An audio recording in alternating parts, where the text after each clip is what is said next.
I recently picked up this Kawasaki Vulcan S.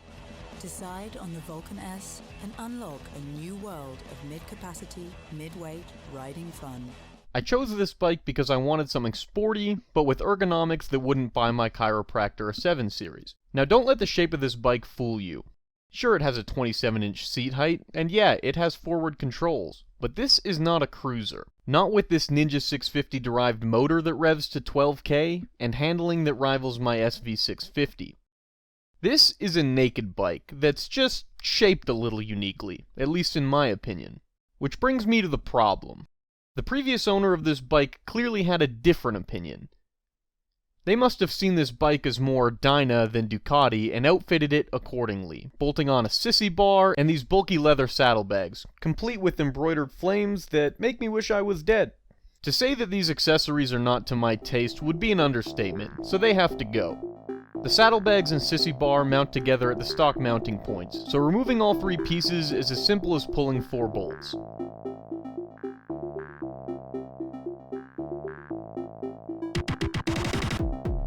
Another 2 bolts on the rear fender, and I'm able to pull off the pillion seat and its mounting bracket. And just like that, everything is gone. I'm a lot happier with the way the bike looks now. I think it's much sleeker and sportier. Anyways, that's all for this episode. Be sure to click on that. Just kidding. Now I don't have anywhere to put my shit. Yeah, I hated the look of those saddlebags, but I didn't hate the convenience. I loved having a bit of storage on the bike. I never needed to bring a backpack or try to stuff everything into my pockets. So it's time to brainstorm a new storage solution. I don't need anything massive, just enough to store my registration, wallet, keys, phone, camera, and other small essentials. I'd also like it to be as sleek and nondescript as possible. So first I'm going to rule out handlebar and fork bags, because although they're nice and covert, they're a bit too small for my application. I'm also going to rule out tank and fender bags, because although they're the right size, I think they're obtrusive and spoil the lines of the bike. This brings us back around to saddlebags. I'm going to do it right this time though. I'm not just going to switch out one set of bulky, low-hanging bags for another. The correct choice here is something smaller and lower profile, mounted higher up. I think a small hard case should be the perfect solution here. Let's see what Ryan F9 has to offer for hard luggage. Oh, okay. This top case is $600. That's pretty steep. Let's see what else we have here. Up to $1,100 for this case. That's pretty fucked up. $440 to $899. Okay, I'm doing this wrong. Let's sort by lowest price and see what the cheapest option is. $261 to $539, and that's after a 44% discount? I straight up can't afford that. And even if I could, this case is still way too big. It looks like the real solution here is going to be DIY, but you knew that already, because it's in the title of the video. DIYing this actually seems like a very simple task. At its core, Motorcycle Luggage is just a protective box that attaches to a motorcycle. Protective cases aren't hard to come by, and they're fairly inexpensive. There's a pretty much endless selection of shapes and sizes to choose from. In this case, it looks like cases made for pistols seem to have roughly the dimensions I'm looking for. It's time to make a field trip to the big building where they sell pants that look like trees. There's a pretty decent selection of pistol cases here, and I've got it narrowed down to 2. A locking aluminum case made by a brand called Safari, and a hard plastic case made by Pelican. Both are quite similar in shape and dimension, and the price difference is negligible. It's pretty clear that the Pelican case is the better buy here. It's more durable, more weather resistant, and it's made by a more reputable brand. So I bought the Safari case because I think it looks cooler.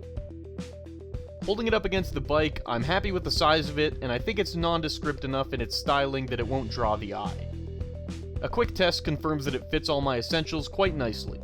A big upside is that the lid is covered in this egg crate style foam, which sandwiches things in place so they aren't able to move around as much. This is some nice peace of mind when carrying electronics, because the last thing you want is to damage your pricey gadgets.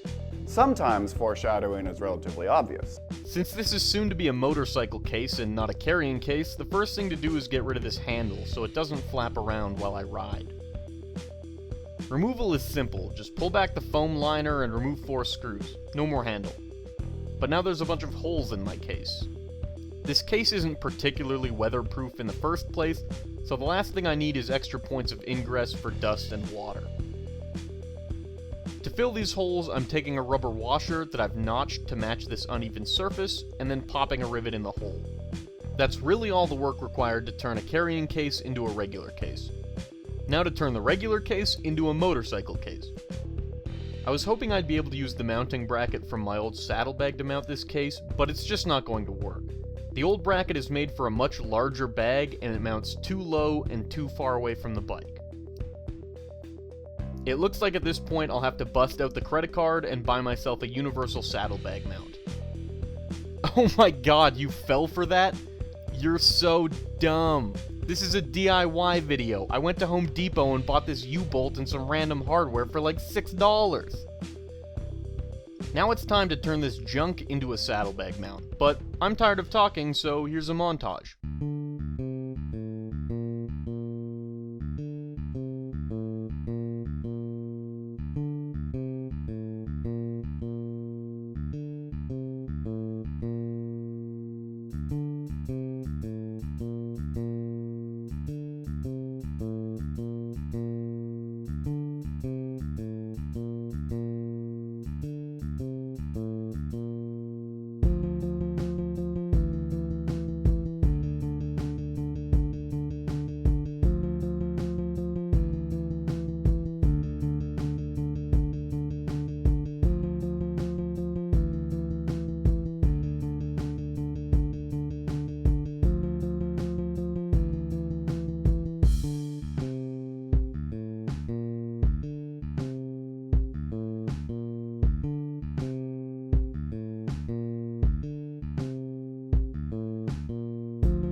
Now, all that remains is attaching the case to the mounting bracket.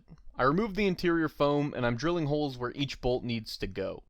In the future, I might add a backing plate in here to give these holes more strength, but for now I'm not going to bother. I'm adding a rubber washer on each bolt between the case and the bracket, which will seal off the holes as well as dampen vibration.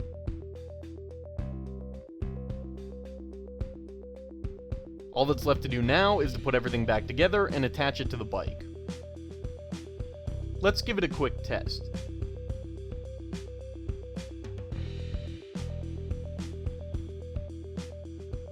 Everything fits inside just fine, and... Okay, that genuinely was not supposed to happen. I don't want my stuff ejecto-cedoing like that. As a finishing touch, I'm going to add a bungee cord here to limit how much the case can open. This makes the case function more like a top loader than a side loader, which is probably for the best given its lack of horizontal depth. As you can see, it can now be safely loaded and unloaded without yard sailing my belongings all over the sidewalk.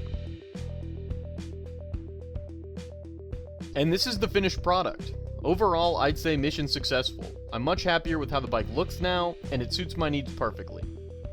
Obviously, this thing wouldn't stand a chance in a head-to-head showdown with top-of-the-line luggage, but it was also a fraction of the price. In total, this was a one-day build that cost me less than $100, and as a fair-weather rider who's not about to ride to the top of Mount Everest anytime soon, this is more than robust enough for my application. If you like this video, be sure to click that unsubscribe button, and if you have any ideas on how this could have been done better, be sure to keep them to yourself. Until next time.